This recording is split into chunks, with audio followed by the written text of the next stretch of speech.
Selamat pagi Bapak Ibu Saudara sekalian, Shalom.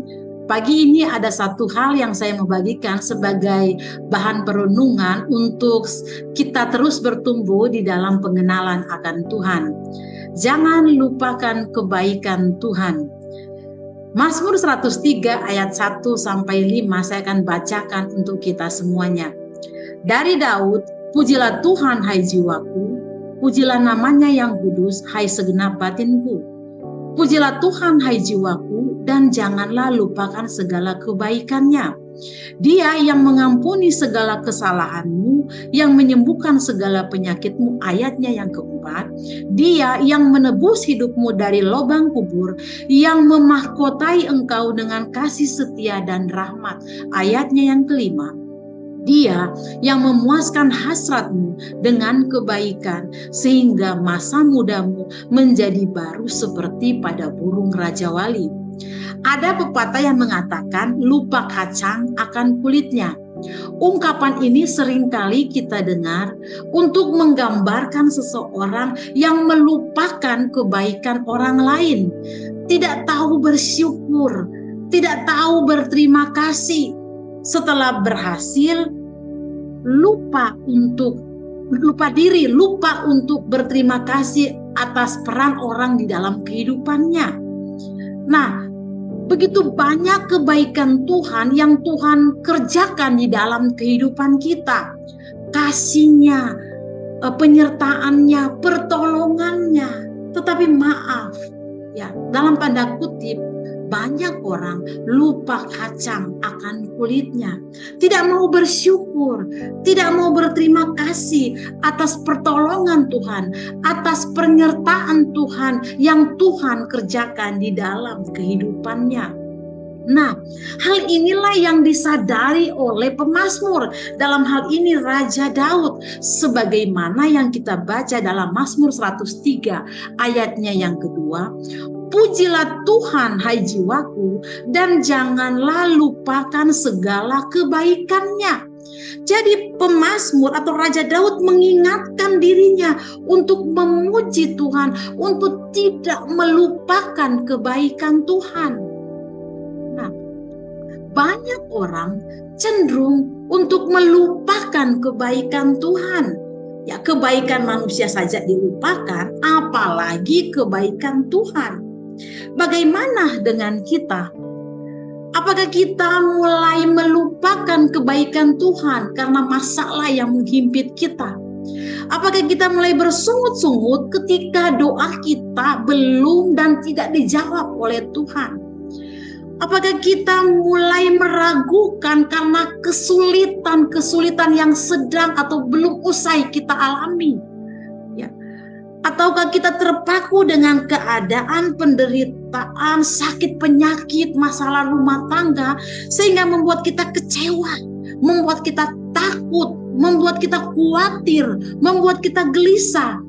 Seolah-olah kita berjalan di tengah kegelapan, ada gunung yang menghimpit kita, sehingga kita melupakan kebaikan Tuhan, melupakan tidak berterima kasih kepada Tuhan. Tahukah Bapak Ibu Saudara sekalian bahwa melupakan kebaikan Tuhan sangat berbahaya bagi pertumbuhan kerohanian kita. Sekali lagi, melupakan kebaikan Tuhan itu sangat berbahaya bagi pertumbuhan kerohanian kita. Ya, melupakan pertolongan Tuhan, melupakan karya Tuhan itu akan mudah membuat kita bersungut-sungut ketika kita mengalami kesulitan. Lihat saja bangsa Israel, hal ini juga dialami oleh bangsa Israel. Ketika mereka melupakan kebaikan Tuhan, mereka mulai bersungut-sungut. Mereka mulai memberontak kepada Tuhan. Akhirnya Tuhan menghukum mereka, salah satunya mereka dibuang di bangsa Babel sebagai tawanan. Bapak Ibu Saudara sekalian, yang menjadi pertanyaan kita, perenungan kita, apa sih kebaikan Tuhan sehingga kita itu tidak boleh melupakan kebaikan Tuhan, dan hal ini yang mendorong kita untuk berterima kasih kepada Tuhan, untuk bersyukur kepada Tuhan. Jadi, hal penting yang mendorong kita untuk berterima kasih, untuk selalu bersyukur, untuk selalu mengingat kebaikan Tuhan. Yang pertama adalah Ia telah mengampuni dosa-dosa kita. Ayatnya yang ketiga, karena Tuhan sudah mengampuni dosa-dosa kita. Jadi pemazmur berkata, pujilah Tuhan hai jiwaku, jangan lupakan kebaikan Tuhan, karena Dia telah mengampuni segala kesalahan kita. Pada waktu mungkin kita mendengar kata kalimat mengampuni, kata mengampuni, kita akan berkata, masalah ini kok dibesar-besar. Ini kan masalah sepele. Setiap hari juga saya mengampuni. Saya mengampuni mertua saya mengampuni orang tua saya mengampuni istri saya. Tiap hari saya mengampuni suami saya, mengampuni anak saya. Tiap hari saya mengampuni karyawan saya, mengampuni teman-teman pelayanan saya. Apa baiknya buat saya? Apa untungnya buat saya? Mengapa saya harus bersyukur? Apa yang harus disyukuri? Ya, betul saudaraku. Ya. Setiap hari kita harus mengampuni kesalahan orang lain. Tapi ingat, kisah kita bisa mengampuni kesalahan orang lain, kita tidak bisa mengampuni dosa orang lain. Nah, kata mengampuni dalam ayat ini memakai kata salah. Ya, jadi manusia, bukan manusia kepada manusia, tetapi Allah kepada manusia. Pengampunan ilahi dari Allah kepada manusia. Pengampunan ilahi yang diberikan oleh Allah kepada manusia. Jadi yang bisa mengampuni dosa manusia hanyalah Tuhan. Kita bisa mengampuni orang lain, tetapi kita tidak bisa mengampuni dosanya. Allah lah yang bisa mengampuni dosa kita. Oleh sebab itu pemazmur berkata, pujilah Tuhan hai jiwaku, janganlah lupakan kebaikan Tuhan, sebab Dia telah mengampuni dosa kita. Tuhan mengampuni dosa kita. Kita tidak bisa beli dengan uang, kuasa kita, kedudukan kita. Itu hanya bisa diberikan Tuhan kepada kita. Saudaraku yang dikasihi Tuhan Yesus Kristus, dalam pasal yang sama, Mazmur Daud berkata, dia menggambarkan bagaimana kasih setia Tuhan, bagaimana pengampunan dari Tuhan. Ya, pemazmur berkata dalam ayatnya yang ke-8 sampai 13, Tuhan itu tidak mengingat-ingat lagi dosa kita. Dia bukan seorang pendendam. Setinggi langit dari bumi, sejauh timur dari barat, demikianlah Tuhan menjauhkan kita dari segala dosa kita. Di tempat lain juga Daud berkata dalam Roma 4 ayat 6 sampai 7, berbahagialah orang yang diampuni pelanggaran-pelanggarannya dan ditutupi dosa-dosanya. Bapak Ibu Saudara sekalian, hal yang mendorong kita untuk bersyukur kepada Tuhan karena Ia telah mengampuni dosa kita. Apa yang harus kita buat agar ada pengampunan? Yang harus kita buat supaya ada pengampunan adalah bertobat dengan sungguh-sungguh. Di dalam Kisah Para Rasul 3 ayat 19 dikatakan, sadarlah dan bertobatlah, maka dosamu sudah dihapuskan. Bangkit dari dosa dan mulai hidup dalam iman kepada Kristus. Jadi apa yang kita harus perbuat agar ada pengampunan? Bertobat dengan sungguh-sungguh, bangkit dari dosa dan hidup dalam iman kepada Yesus Kristus. Dan yang kedua, hal penting apa yang mendorong kita untuk berterima kasih, selalu bersyukur, untuk selalu mengingat kebaikan Tuhan. Hal yang kedua adalah Ia telah menyembuhkan penyakitmu. Ayatnya yang ketiga, pujilah Tuhan hai jiwaku, janganlah lupakan kebaikan Tuhan. Karena apa? Karena Ia menyembuhkan penyakitmu. penyakit di sini bukan saja penyakit secara fisik, secara tubuh, tetapi berbicara juga penyakit secara rohani. Sakit hati, iri, keserakahan, kekecewaan, kepahitan, ketidaksetiaan, kegagalan, dan penyakit rohani yang lainnya yang merusak rancangan Allah yang sempurna atas hidup kita. Nah, Alkitab mengatakan bahwa Tuhan akan menyembuhkan penyakit kita. Tuhan adalah Jehovah Rafa, ya Allah yang menyembuhkan bukan saja penyakit fisik, tetapi penyakit rohani kita. Ada amin Bapak Ibu Saudara sekalian? Amin. Kalau kita berpikir, kalau kita merenungkan hari-hari yang telah kita lalui, ada berapa kali Tuhan menyembuhkan kita dari penyakit kita. Ya, ada banyak kali bukan? Beberapa tahun yang lalu, waktu musim corona, ya Tuhan menyembuhkan saya dari sakit kena COVID corona. 1 bulan kemudian kena demam berdarah, Tuhan menyembuhkan saya. Ya, saya bangun pagi, ya hari ini saya bangun pagi bisa menghirup udara segar, itu semua karena anugerah Tuhan. Kita bisa bernafas, itu semua karena kebaikan Tuhan. Ya, hari ini kita ada, itu semua karena kebaikan Tuhan. Dalam Yesaya 53 ayat 4-5, tetapi sesungguhnya penyakit kita lah yang ditanggungnya dan kesengsaraan kita yang dipikulnya. Padahal kita mengira dia kena tulah, dipukul dan ditindas oleh Allah. Tetapi dia tertikam oleh karena pemberontakan kita, dia diremukkan oleh karena kejahatan kita. Ganjaran yang mendatangkan keselamatan bagi kita ditimpakannya kepadanya, dan oleh bilur-bilurnya kita menjadi sembuh. Amin. Jadi Tuhan menyembuhkan kita, bukan saja penyakit fisik kita, penyakit tubuh secara tubuh kita, tetapi penyakit rohani kita. Wow, betapa luar biasanya kebaikan Tuhan di dalam kehidupan kita. Kalau kita masih tidak mau bersyukur, kalau kita masih tidak mau berterima kasih kepada Tuhan, itu keterlaluan namanya.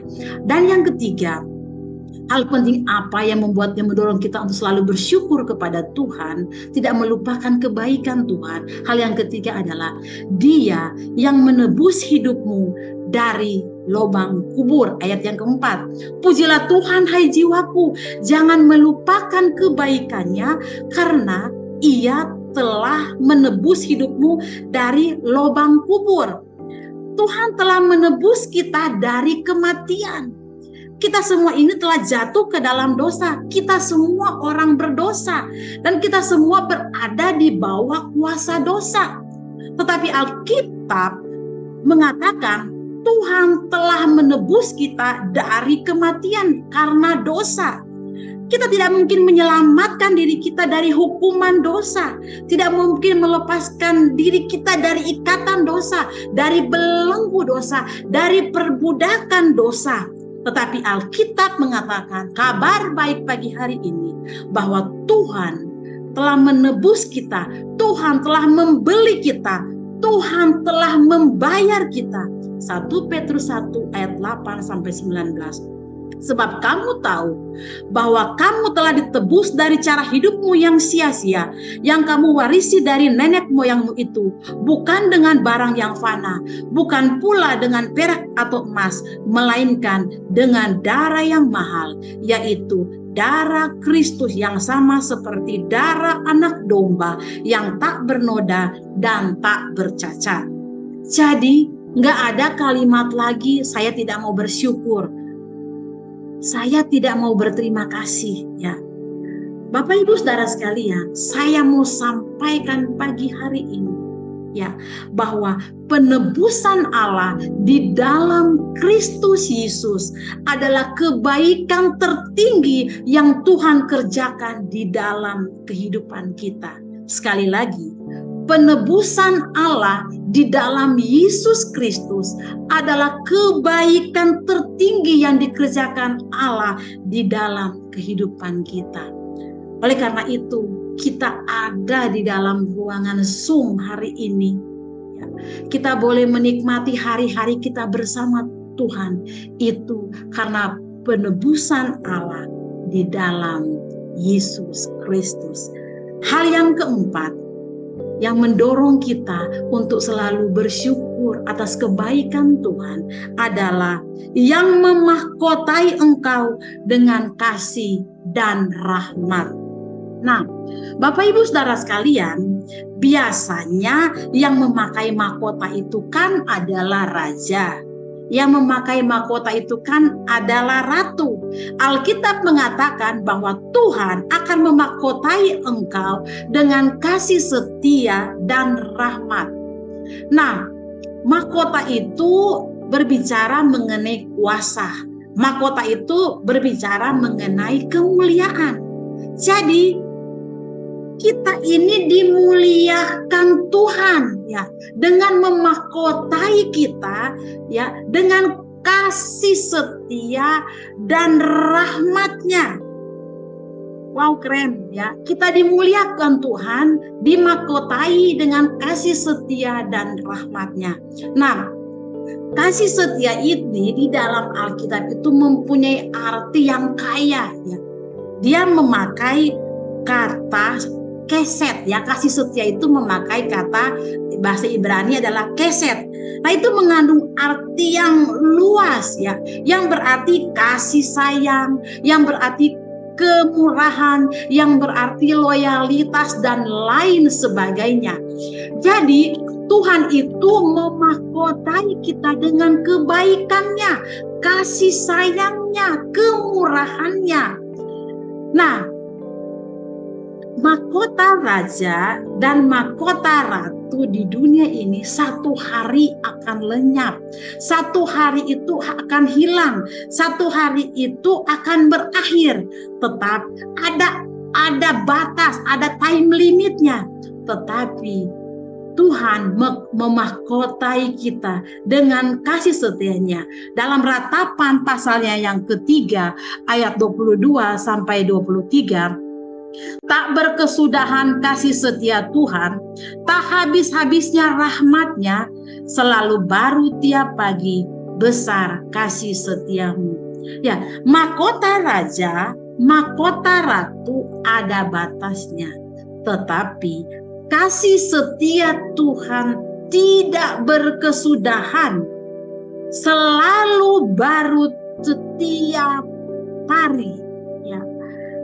Dalam satu tahun tuh ada 365 hari. Nah, setiap hari itu kita ada kesusahannya sendiri, ada masalah tersendiri, ada kesulitan tersendiri.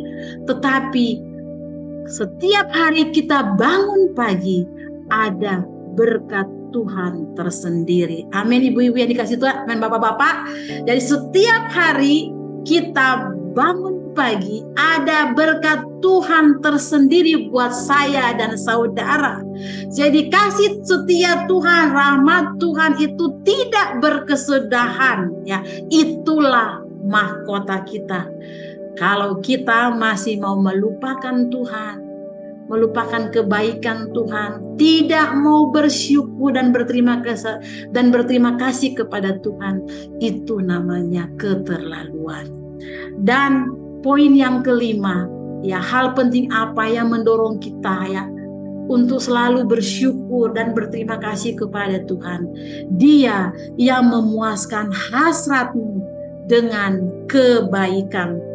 Alkitab mengatakan bahwa Tuhan akan memuaskan kita dengan kebaikan-kebaikannya. Pernah dengar peribahasa, kemarau setahun hilang oleh hujan sehari. Nah, kata memuaskan ini ya digambarkan seperti peribahasa ini. Nah, bapak-bapak, ibu-ibu yang dikasih Tuhan Yesus Kristus, di tengah-tengah kemarau hidup kita mungkin banyak masalah, banyak pergumulan, banyak tantangan dalam keluarga kita, rumah tangga kita, pekerjaan kita, studi kita, bisnis kita, usaha kita, gereja kita. Seperti kita sedang berjalan di tengah kemarau yang panjang, padang gurun. Ya, di tengah-tengah kehausan. Tetapi Alkitab mengatakan Tuhan akan memuaskan hasrat kita dengan kebaikan-kebaikannya. Nah, kata kebaikan di sini memakai kata tauf. Ya, jadi bukan saja kebaikan secara rohani, tetapi kebaikan secara rohani. Bukan saja kebaikan secara jasmani, tetapi kebaikan secara rohani. Jadi di tengah-tengah kekeringan jiwa ini, hidup kita, usaha kita, mungkin keluarga kita, rumah tangga kita, gereja kita, tapi Tuhan memuaskan hasrat kita dengan kebaikan-kebaikannya, baik secara jasmani maupun secara rohani. Puji Tuhan, pujilah Tuhan hai jiwaku, janganlah lupa kebaikan Tuhan. Jadi pagi hari ini ada 5 hal yang sama-sama kita pelajari, yang menguatkan kita, meneguhkan kita, yang mendorong kita untuk selalu bersyukur kepada Tuhan, untuk selalu berterima kasih kepada Tuhan akan kebaikan-kebaikan Tuhan. Yang pertama adalah forgives atau mengampuni, yang kedua heals atau menyembuhkan, yang ketiga adalah redeems atau menebus, yang keempat adalah crowns atau mahkota, yang kelima adalah satisfy atau memuaskan. Ada 5S. Ya, pesan Tuhan pagi hari ini untuk kita boleh sama-sama diberkati oleh Tuhan. Ini 5 kebaikan Tuhan yang kita ingat hari ini, selalu mendorong kita untuk berterima kasih dan bersyukur kepada Tuhan. Pujilah Tuhan hai jiwaku, janganlah lupakan kebaikan Tuhan. Tuhan Yesus memberkati.